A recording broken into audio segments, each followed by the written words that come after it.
सर्दी की उस सुबह जब शहर कोहरे में लिपटा हुआ था, एक टूटी चाय की दुकान के सामने बैठा एक युवक अपनी डायरी में कुछ लिख रहा था। उसका नाम था अर्जुन। 28 साल का अर्जुन कभी अपने कॉलेज का टॉपर हुआ करता था। बड़े सपने थे उसके, एक अच्छा करियर, माँ बाप के लिए घर और खुद के लिए एक पहचान।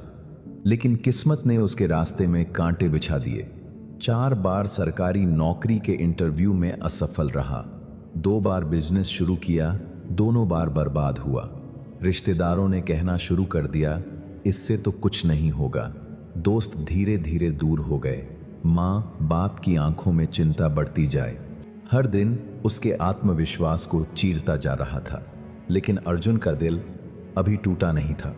एक शाम जब सब सो चुके थे, अर्जुन छत पर बैठा आसमान की ओर देख रहा था। हाथ में उसकी डायरी थी जिसमें वो हर असफलता के बाद एक वाक्य लिखता था, मैं अभी जिंदा हूं, इसलिए हार नहीं मान सकता। उस दिन भी उसने यही लिखा। उसकी माँ ने धीरे से आकर उसके कंधे पर हाथ रखा, बेटा, जिंदगी हर किसी को मौका देती है, बस हम पहचान नहीं पाते। अर्जुन ने मुस्कुराकर सिर हिला दिया, पर अंदर एक जंग चल रही थी।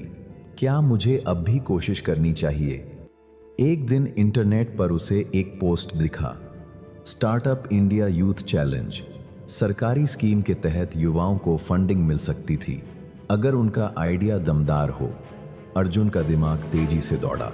उसे याद आया, उसके पहले स्टार्टअप में एक आइडिया था जो लोगों को ऑनलाइन ट्यूशन दिलाने में मदद करता था। उसने पुराने नोट्स निकाले, स्केच बनाए, रातों की नींद छोड़ दी। उसके पास सिर्फ 30 दिन थे। परिवार को बताया तो सब ने कहा, अब और नहीं अर्जुन, नौकरी देखो, घर की जिम्मेदारी समझो।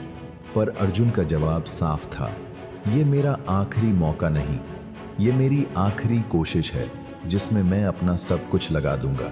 दिन रात एक कर दिए, मोबाइल गिरवी रख दिया ताकि इंटरनेट पैक भर सके। पुराने लैपटॉप पर बार बार सिस्टम क्रैश हुआ, पर अर्जुन रुका नहीं। उसने एक छोटा प्रोटोटाइप बनाया और फॉर्म भरकर भेज दिया। फिर आया वह दिन जब ईमेल में लिखा था, your idea has been shortlisted, please present it in Delhi. Arjun की आंखों में आंसू आ गए। ये जीत नहीं थी, ये आशा थी।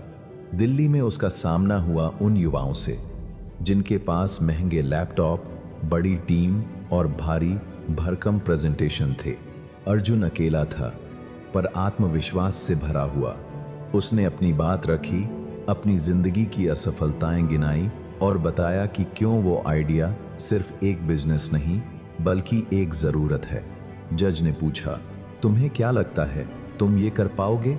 अर्जुन बोला, मैं कर चुका हूं, बस अब दुनिया को दिखाना बाकी है। 6 महीने बाद अर्जुन की कंपनी ज्ञान सेवा हजारों बच्चों को ऑनलाइन पढ़ा रही थी। उसके माता पिता के चेहरे पर गर्व था, रिश्तेदार अब सलाम कर रहे थे।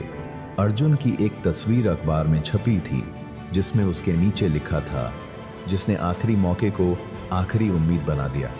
आज भी वो डायरी अर्जुन के पास है।